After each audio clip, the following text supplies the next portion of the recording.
박진우는 32살이 되도록 진짜 가족이라는 걸 모르고 살았습니다. 5살 때 부모님을 잃고 할아버지 손에서 자란 진우에게는 혈육의 온기라는 게 할아버지 한 분뿐이었거든요. 그마저도 진우가 25이 되던 해 세상을 떠나셨죠. 할아버지는 평생 작은 공장을 운영하시며 알뜰하게 모은 재산을 진우에게 남겨주셨습니다. 시내 한복판 상가 건물 하나와 적지 않은 현금, 그리고 착하게 살거라는 당부 말씀까지요.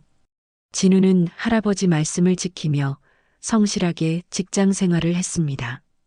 중견기업 경리팀에서 일하면서 누구보다 정직하고 근면하게 살았어요. 그런 진우에게 운명 같은 만남이 찾아왔습니다. 같은 회사 마케팅팀에서 일하는 서진경이었어요. 진경은 진우와는 정반대로 시끌벅적한 대가족에서 자란 활발한 성격이었습니다. 처음 만난 날부터 진경은 진우의 조용하고 성실한 모습에 마음이 끌렸다고 했어요. 우리 진우 오빠 정말 착하고 믿음직스러워요라며 친구들에게 자랑하곤 했죠. 연애 1년 만에 두 사람은 결혼을 약속했습니다. 진경의 가족들은 진우를 친자식처럼 반겨주었어요. 장인어른께서는 우리 장한 사위야, 새로 아들 하나 생겼네라며 어깨를 토닥여 주셨고, 장모님은 진우야, 엄마라고 불러라며 눈물까지 글썽이셨습니다. 처남 서민호는 형, 이제 우리 가족이니까 편하게 지내요라며 스스럼 없이 반갑게 맞아주었죠. 결혼식 준비 과정에서도 처가 식구들의 따뜻함을 느낄 수 있었습니다. 진우에게는 친인척이라곤 할아버지 친구분들 몇 분뿐이었는데 서씨 집안에서는 우리가 시댁 역할까지 해줄게라며 모든 걸 도와주겠다고 나서주었어요. 장모님은 한식과 양식 중 어떤 걸로 할지, 하객은 몇 명 정도로 할지 하나하나 상의해 주셨습니다. 결혼식 당일 진우는 정말 꿈을 꾸는 것 같았습니다. 고아로 자라서 혼자 서는 결혼식을 걱정했는데 서씨 집안 친척들이 모두 진우를 친아들처럼 챙겨주었거든요. 장인어른의 형님께서는 우리 조카 사위 참 반듯하고 좋구만이라며 등을 두드려 주셨고, 장모님의 동생인 외삼촌도 진우야, 우리 집안에 든든한 기둥 하나 생겼네라며 반가워해 주셨어요. 신혼집은 진우의 상속 재산으로 마련했습니다. 시내 좋은 위치에 있는 아파트였는데 장인 장모님께서 직접 나서서 인테리어까지 도와주셨어요. 우리 딸 진경이와 사위 진우가 행복하게 살 수 있도록 최고로 꾸며주자며 정성을 쏟아주셨죠. 진경이도 여보, 우리 정말 복받았다. 이렇게 좋은 가족들이 있으니까라며 행복해했습니다. 하지만 신혼 한 달이 지나면서부터 미묘한 변화가 시작됐어요. 장모님께서 진우야, 이번 달 생활비가 좀 부족해서 그러는데 조금만 도와줄 수 있겠니? 라며 조심스럽게 부탁하셨습니다. 진우는 당연히 어머님 말씀만 하세요라며 기꺼이 드렸죠. 그 다음 달에는 처남이 형, 친구 결혼식 축의금이 좀 필요해서요라며 손을 벌렸습니다. 이것도 당연한 일이라고 생각했어요. 그런데 이런 일들이 점점 자주 발생하기 시작했습니다. 외삼촌께서는 진우야, 나도 뭔가 일을 시작해보고 싶은데 자금이 필요하다며 사업 미천을 부탁하셨어요. 장인어른도 사위야, 요즘 경제가 어려워서 생활이 빠듯하구나. 조금만 도와주면 안 되겠니? 라고 말씀하셨습니다. 진우는 이 모든 게 가족이 되었기 때문에 당연한 일이라고 생각했어요. 할아버지께서 남겨주신 재산도 혼자 쓰기엔 너무 많다고 느꼈거든요. 신혼 반년이 지나자 진경의 태도가 조금씩 달라지기 시작했습니다. 처음에는 여보, 미안해. 우리 가족들이 너무 부탁만 하는 것 같아서라며 미안해하던 진경이 점점 당연하다는 식으로 바뀌었어요. 여보, 우리 엄마가 백화점에서 옷 좀 사고 싶다고 하시는데 카드 좀 줄까? 라며 자연스럽게 요구하기 시작했죠. 진우는 여전히 이해하려고 노력했습니다.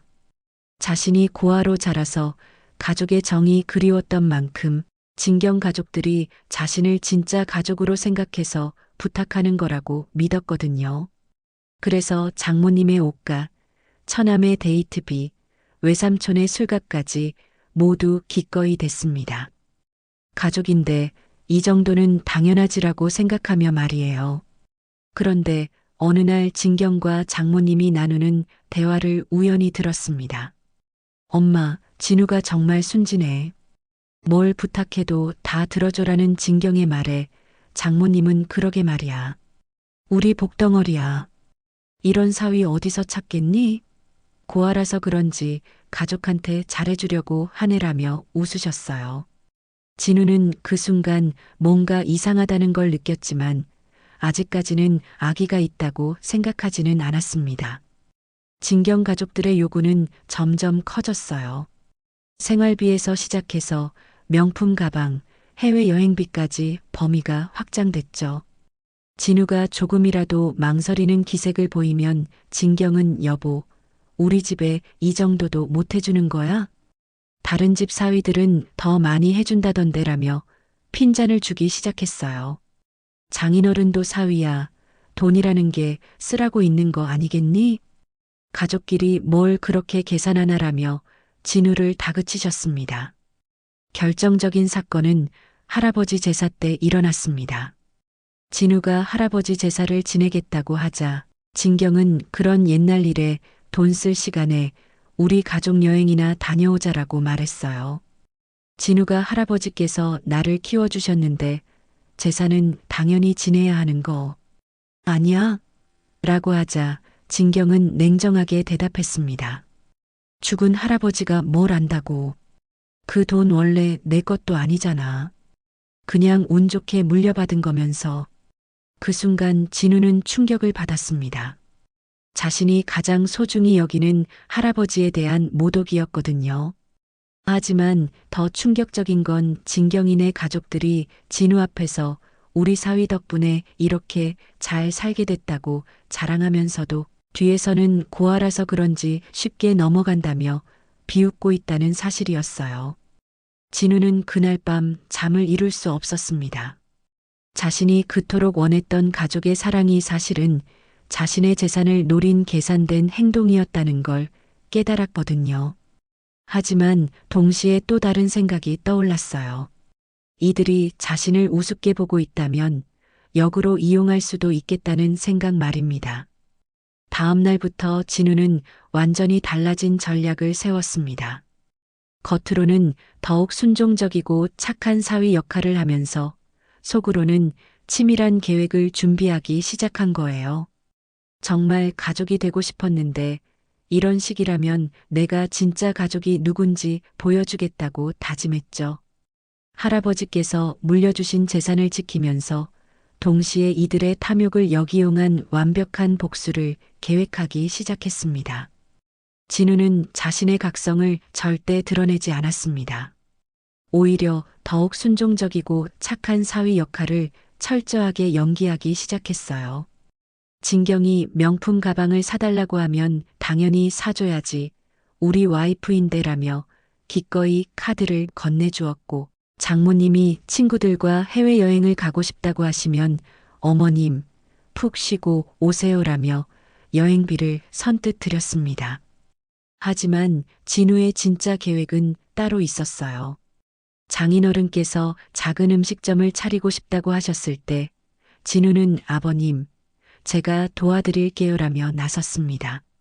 단순히 돈만 주는 게 아니라 직접 발품을 팔아가며 좋은 자리를 알아보고 인테리어 업체와 직접 계약을 맺었어요.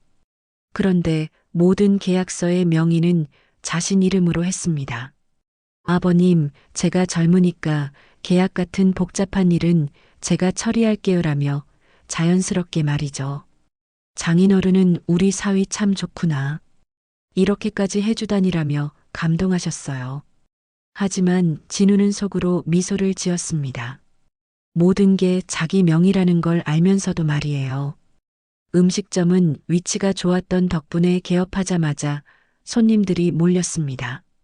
장인어른께서는 사위야, 내 덕분에 이렇게 잘 되는구나라며 좋아하셨죠. 진우는 여기서 멈추지 않았습니다. 처남 민호에게도 기회를 만들어 주었어요. 민호야, 형이 좋은 회사 하나 소개해 줄게라며 자신의 인맥을 동원해 대기업 계열사에 취업할 수 있도록 추천해 주었습니다. 민호는 형, 정말 고마워요. 형 덕분에 이렇게 좋은 회사에 들어가게 됐어요 라며 감사해 했어요. 하지만 진우는 민호가 회사에 적응할 수 있도록 뒤에서 계속 관리해 주었습니다. 혹시 문제가 생기면 언제든 개입할 수 있도록 말이죠. 외삼촌에게는 더 큰 기회를 주었습니다. 외삼촌, 요즘 치킨집이 잘 된다던데 어떠세요? 라며 번화가에 괜찮은 자리를 알아봐 드렸어요. 외삼촌은 진우야, 너 때문에 내가 사업가가 되는구나 라며 좋아하셨습니다. 하지만 이 역시 모든 계약과 대출이 진우 명의로 처리됐어요. 외삼촌, 신용 문제 때문에 제 명의로 할게요. 걱정하지 마세요라며 자연스럽게 설득했거든요. 1년이 지나자 놀라운 일이 벌어졌습니다. 장인어른의 음식점은 지역에서 소문난 맛집이 됐고 처남은 회사에서 인정받는 신입사원이 됐으며 외삼촌의 치킨집도 매출이 꽤 괜찮게 나왔어요. 진경 가족들은 모두 성공했다고 생각하며 우쭐해했습니다. 진경은 친구들에게 자랑하기 바빴어요. 우리 남편이 정말 능력이 있나 봐. 우리 집안 사람들 모두 잘 되게 해줬거든. 처음에는 고아라서 좀 그랬는데 지금 보니까 정말 든든한 남편이야 라고 말했죠. 하지만 동시에 그래도 아직 부족해. 더 큰 사업을 해야겠어라는 욕심도 생겼습니다. 진우는 이 모든 상황을 조용히 지켜보며 만족스러워했어요. 계획의 첫 번째 단계가 성공적으로 진행되고 있었거든요. 처가 식구들이 성공의 맛을 보고 더 큰 욕심을 부리기 시작한 것도 예상한 대로였습니다. 이제 진짜 재미있어지겠네라고 속으로 생각하며 다음 단계를 준비하기 시작했어요. 가장 중요한 건 모든 처가 식구들이 진우에게 완전히 의존하게 만드는 것이었습니다. 그들이 스스로 성공했다고 착각하게 하면서도 실제로는 진우 없이는 아무것도 할 수 없는 상황을 만드는 거였죠. 2년째가 되자 진경 집안의 생활이 완전히 달라졌습니다. 장인어른의 음식점은 이제 웨이팅이 있을 정도로 인기가 많아졌고 외삼촌의 치킨집도 동네에서 제일 잘 되는 가게가 됐어요. 처남 민호는 회사에서 빠른 승진을 거듭하며 팀장급까지 올라갔습니다. 모든 게 순풍만 불어오는 것 같았죠.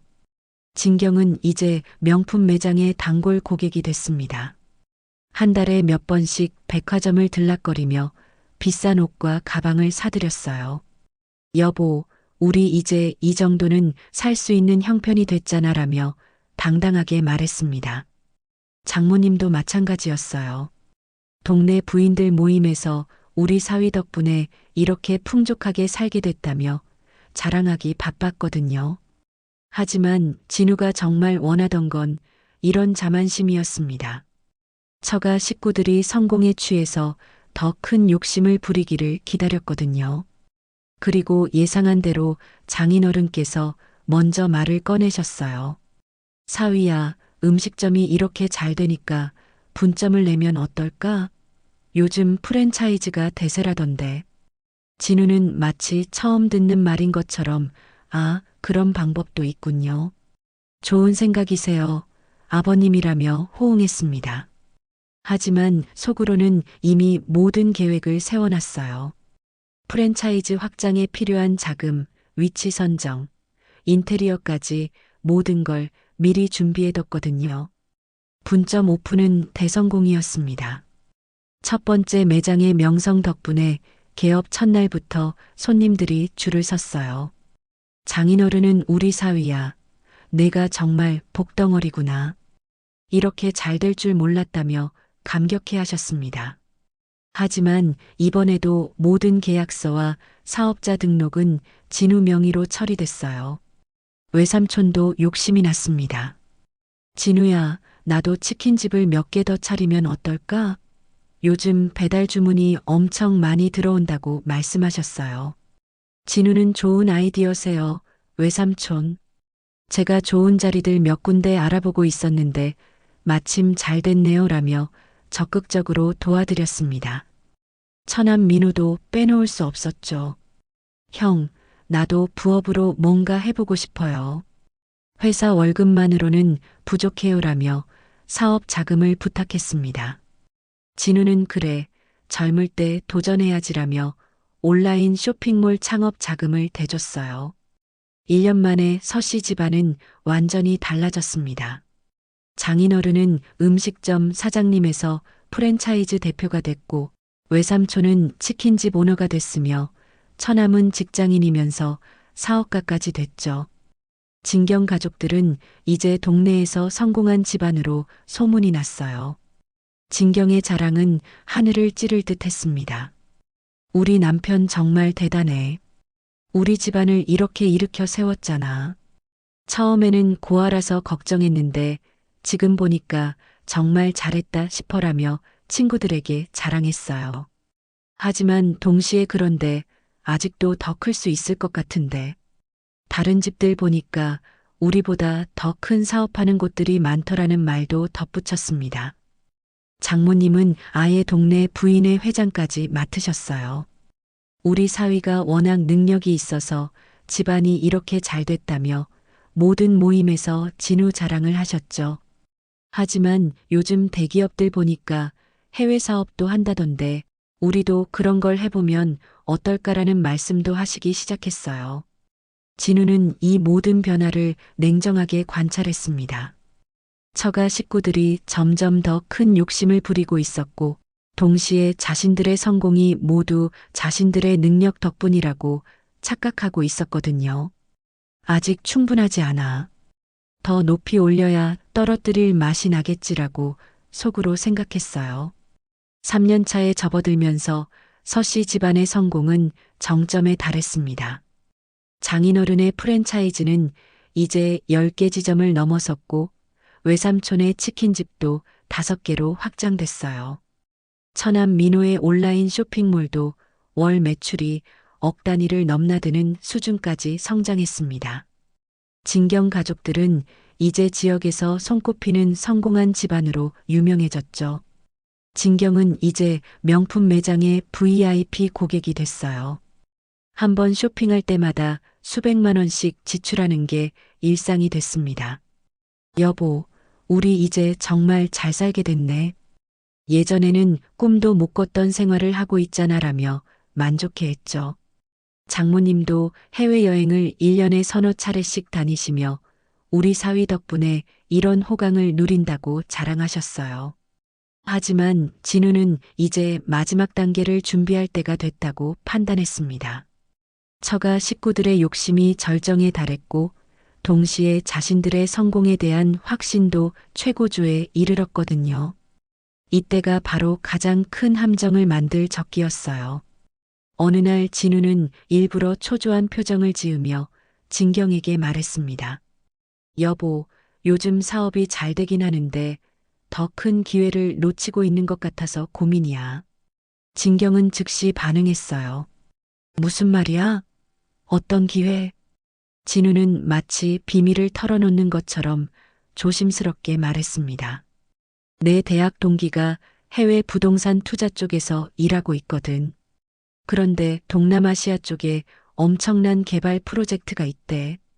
지금 투자하면 2, 3년 안에 최소 10배는 수익을 볼 수 있다고 하더라고. 진경의 눈이 반짝였어요. 정말? 그럼 우리도 해봐야 하는 거 아니야? 진우는 그런데 투자 규모가 만만치 않아.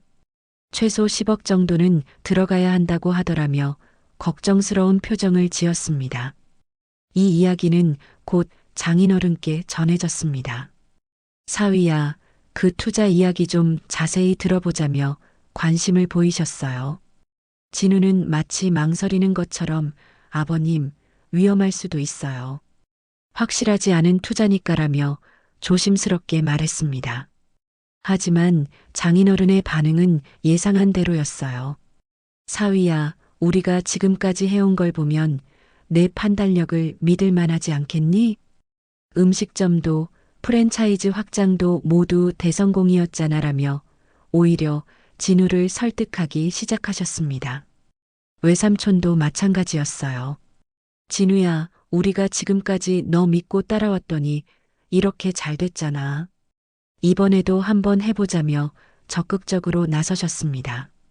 처남 민호는 아예 형, 저는 온라인 사업 정리하고 그 투자에 올인하고 싶어요라고 말했습니다. 진우는 속으로 웃었지만 겉으로는 여전히 걱정스러운 표정을 유지했어요. 그래도 너무 위험하지 않을까? 우리가 지금까지 쌓아온 걸 다 잃을 수도 있어. 하지만 진경 가족들의 탐욕은 이미 걷잡을 수 없는 수준이었습니다. 장모님까지 나서서 사위야, 우리가 언제까지 이 정도 수준에서 만족하고 살겠니? 이번 기회에 정말 큰 부자가 되어보자며 진우를 설득하셨어요. 진우는 며칠간 고민하는 척했습니다. 그리고 마침내 알았어요. 그럼 제가 동기한테 연락해서 자세한 이야기를 들어볼게요라며 마지못해 동의하는 것처럼 연기했죠. 사실 그 대학 동기라는 사람은 진우가 만들어낸 가상의 인물이었고 해외 부동산 투자라는 것도 완전히 조작된 이야기였어요. 진우는 가짜 투자 설명서까지 만들었습니다. 그럴듯한 회사 이름과 프로젝트 계열, 예상 수익률까지 상세하게 적힌 자료였죠. 처가 식구들은 그 자료를 보고 완전히 넘어갔어요. 와, 정말 대단한 프로젝트네. 이거 정말 성공하면 우리 완전 대박이겠다며 흥분했습니다. 장인어른은 음식점 프랜차이즈 지분을 모두 담보로 잡겠다고 하셨고 외삼촌도 치킨집들을 정리해서 투자금을 마련하겠다고 나서셨어요. 처남은 온라인 쇼핑몰을 매각해서 현금을 만들겠다고 했습니다. 심지어 장모님까지 내가 가진 적금이랑 보험도 모두 해약할게라며 나서셨죠.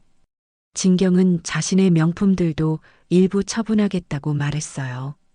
여보, 이번에 정말 성공하면 더 좋은 걸로 다시 살 수 있잖아. 지금 아끼지 말고 투자하자며 적극적이었습니다. 하지만 진우는 아직 부족해. 정말 확실한 성공을 원한다면 더 큰 투자가 필요해라며 더 큰 욕심을 부추겼어요. 제 상속 재산까지 담보로 잡아야 할 것 같아요. 그래야 어느 정도는 모을 수 있을 것 같은데. 처가 식구들은 잠시 망설였습니다. 진우의 상속 재산까지 건드리는 것에 대해서는 조금 부담을 느꼈거든요. 하지만 탐욕이 양심을 이겼어요. 장인어른께서 사위야, 미안하지만 이번 기회를 놓치면 평생 후회할 것 같다. 내 재산까지 합쳐서 해보자라고 말씀하셨습니다. 진우는 마지못해 동의하는 척했지만 속으로는 드디어 완벽한 함정이 완성됐다고 생각했어요. 모든 처가 식구들이 자신들의 재산은 물론 진우의 상속 재산까지 투자에 올인하겠다고 나선 상황이었거든요. 투자 실행일이 정해졌습니다. 모든 가족이 모여서 투자 성공을 축하하는 파티도 계획했어요. 진경은 여보, 정말 설레인다. 이번에 성공하면 우리 정말 재벌이 될 수 있겠다며 꿈에 부풀어 있었습니다. 장인어른도 사위야, 내 덕분에 우리 집안이 완전히 달라지겠구나라며 기뻐하셨죠. 하지만 진우만은 차분했습니다. 3년간 공들여 준비한 복수의 피날레가 코앞에 다가온 것이었거든요. 투자 실행 한 달 전 서씨 집안은 그 어느 때보다 들떠 있었습니다. 모든 사업체 정리와 자산 현금화가 순조롭게 진행됐거든요. 진경은 매일같이 해외 부동산 관련 기사를 찾아보며 공부했습니다. 여보, 정말 동남아시아 부동산 시장이 뜨고 있네. 우리 정말 좋은 타이밍에 투자하는 것 같아라며 기뻐했어요. 장모님도 우리 사위 친구가 정말 대단한 사람인가 봐. 이런 좋은 정보를 알려주다니라며 감탄하셨습니다. 하지만 진우는 이 모든 돈이 실제로는 가짜 투자처로 흘러들어가도록 치밀하게 계획해뒀어요. 해외 페이퍼 컴퍼니를 만들고 그럴듯한 투자 계약서까지 위조했습니다. 물론 그 돈은 모두 진우가 만든 비밀 계좌로 들어가게 되어 있었죠. 투자 실행 2주 전, 처가 식구들은 성공을 축하하는 모임을 열었습니다. 고급 호텔 레스토랑을 빌려서 친척들과 지인들을 모두 초대했어요. 장인어른께서는 오늘은 우리 집안의 새로운 출발을 축하하는 자리입니다. 우리 사위 진우 덕분에 이런 기회를 잡게 됐어요라며 연설하셨습니다. 진경도 드레스를 차려입고 친구들에게 자랑했어요. 우리가 곧 정말 큰 부자가 될 거야. 이번 투자가 성공하면 적어도 100억 이상의 수익을 볼 수 있다고 해라며 들뜬 목소리로 말했습니다. 친구들은 와, 진경아 정말 대박이겠다. 부럽다며 부러워했죠. 외삼촌은 벌써부터 성공 후 계획을 세우고 계셨어요. 이번에 돈 벌면 나는 해외에 별장 하나 지어야겠다. 그리고 아들 결혼시킬 집도 사고라며 꿈을 펼치셨습니다. 처남 민호도 형, 저는 성공하면 외국에서 더 큰 사업 해보고 싶어요. 글로벌하게 나가는 거죠라며 포부를 밝혔어요. 진우는 이 모든 모습을 조용히 지켜보며 복잡한 감정을 느꼈습니다. 한편으로는 자신을 우롱했던 이들에 대한 분노가 치밀어 올랐지만 다른 한편으로는 이들의 탐욕스러운 모습이 측은하기도 했어요. 하지만 이미 돌이킬 수 없는 지점까지 와버렸습니다. 투자 실행 1주 전, 진우는 마지막 확인 작업에 들어갔어요. 모든 계약서와 은행 계좌, 그리고 지난 3년간 모아둔 증거 자료들을 정리했습니다. 사실 장인어른의 프랜차이즈도, 외삼촌의 치킨집도, 처남의 온라인 쇼핑몰도 모두 진우 명의였다는 걸 증명하는 서류들이었죠. 가장 중요한 건 사업 매각 대금이었습니다. 처가 식구들은 자신들이 사업을 팔아서 현금을 만들었다고 생각했지만 실제로는 진우 명의의 사업을 진우가 정리한 것에 불과했어요. 그 돈들은 이미 진우의 새로운 계좌들로 안전하게 이체되어 있었습니다. 진경은 투자 실행 전날 밤 흥분해서 잠을 이루지 못했어요. 여보, 내일이면 정말 우리 인생이 바뀌는 거야. 상상도 못했던 부자가 되는 거라고라며 들떠 있었습니다. 진우는 그러게 정말 인생이 바뀔 거야라고 대답했지만 그 의미는 진경이 생각하는 것과는 완전히 달랐어요. 드디어 운명의 날이 밝았습니다. 모든 처가 식구들이 은행에 모여서 투자금 송금을 준비했어요. 거액이 해외로 송금되는 순간을 지켜보며 모두들 기대에 부풀어 있었습니다. 하지만 진우만은 이것이 복수의 시작이라는 걸 알고 있었죠. 투자금 송금이 완료된 지 한 달 후 서씨 집안은 매일같이 수익률을 확인하며 들떠 있었습니다. 진우가 만들어준 가짜 투자 사이트에서는 매일 조금씩 수익이 올라가는 것처럼 표시됐거든요. 여보, 벌써 10%나 올랐어. 이 속도라면 정말 대박이겠다며 진경이 기뻐했어요. 장인어른께서는 매일 아침 투자 현황을 체크하시는 게 일과가 됐습니다. 사위야, 내 친구가 정말 대단하구나. 이렇게 안정적으로 수익이 나오다니라며 감탄하셨죠.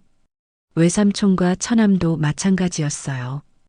벌써부터 추가 투자 계획까지 세우고 있었습니다. 하지만 투자 2달째 되는 날 갑자기 충격적인 소식이 전해졌어요. 진우가 심각한 표정으로 집에 돌아와서는 여보, 큰일 났어라고 말했습니다. 진경은 왜, 무슨 일이야? 라며 불안해했어요.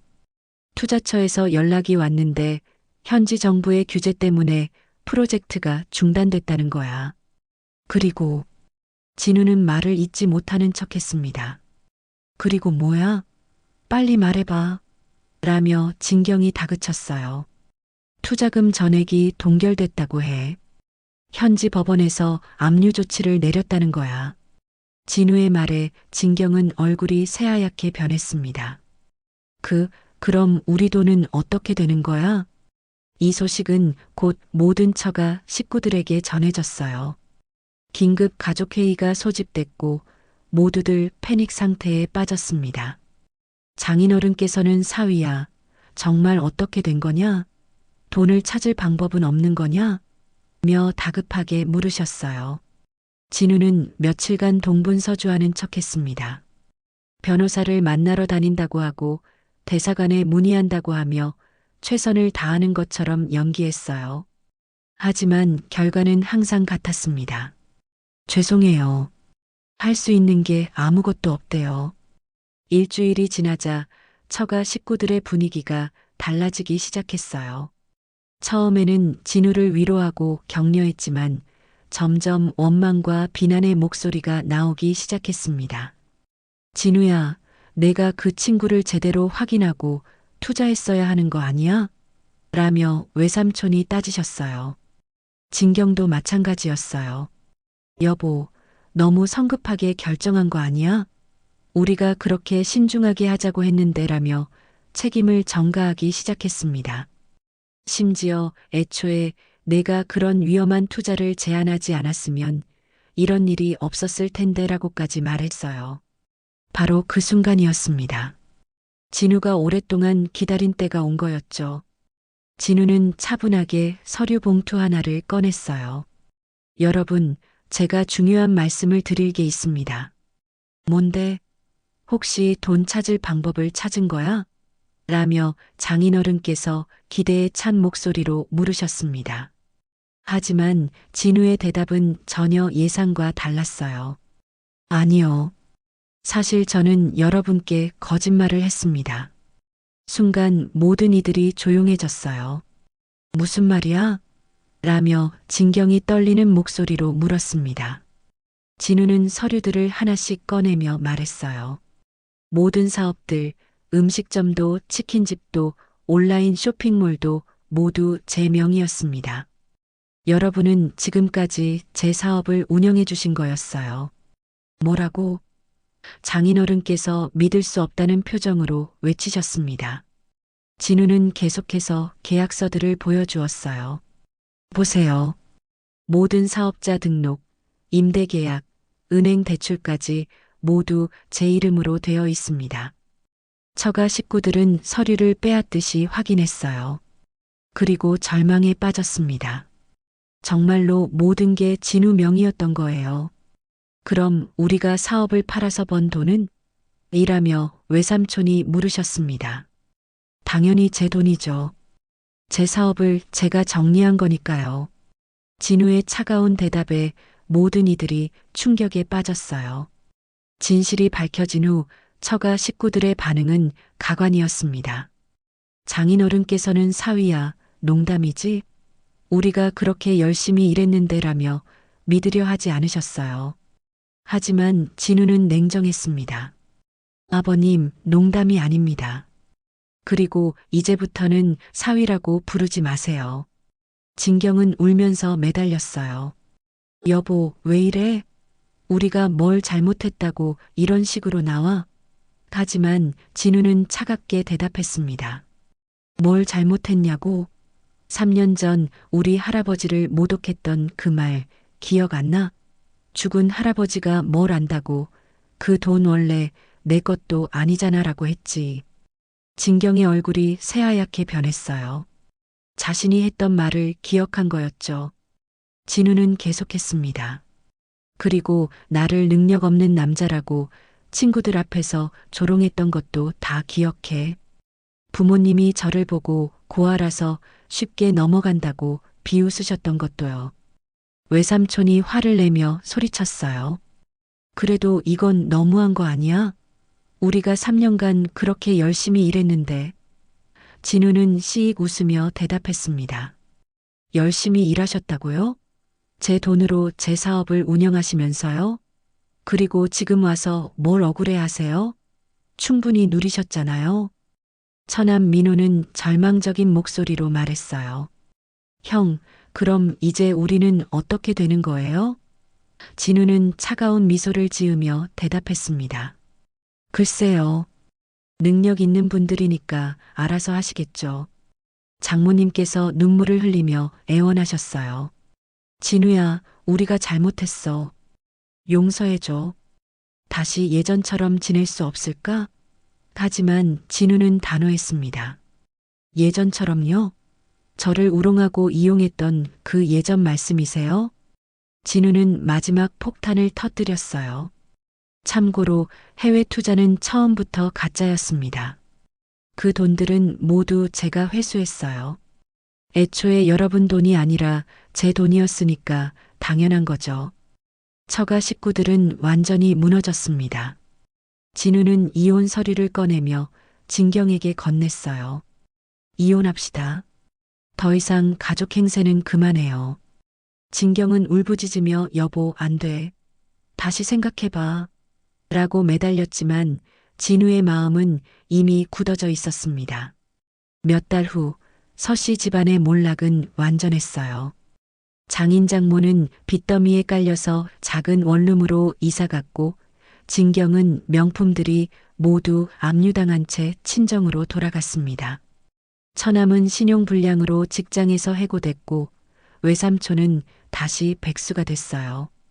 반면 진우는 완전히 다른 삶을 시작했습니다.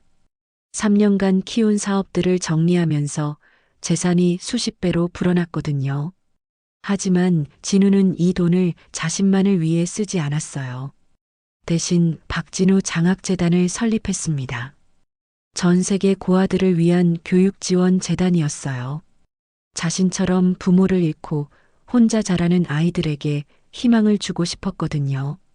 진우는 재단 일을 하면서 진정한 보람을 느꼈습니다. 돈으로 복수하는 것보다 훨씬 의미 있는 일이었어요. 재단에서 일하면서 진우는 진짜 가족 같은 사람들을 만났습니다. 같은 뜻을 가진 직원들, 도움을 받는 아이들, 그리고 봉사활동에 참여하는 사람들이었죠. 이들은 진우의 재산이 아니라 진우라는 사람 자체를 좋아해 주었어요. 1년 후 진우는 재단 행사에서 한 소년을 만났습니다. 12살 민준이는 진우와 같은 고아였는데 감사합니다. 아저씨 덕분에 공부할 수 있게 됐어요. 저도 나중에 아저씨처럼 다른 사람들을 도와주고 싶어요라고 말했어요. 그 순간 진우는 깨달았습니다. 진정한 복수는 상대방을 망가뜨리는 게 아니라 자신이 더 높은 곳에 서는 것이라는 걸 말이에요. 그리고 진짜 가족은 혈연이 아니라 서로를 아끼는 마음에서 만들어진다는 것도요. 진우는 이제 과거의 아픔을 완전히 털어냈습니다. 처가 식구들에 대한 분노도 사라졌어요.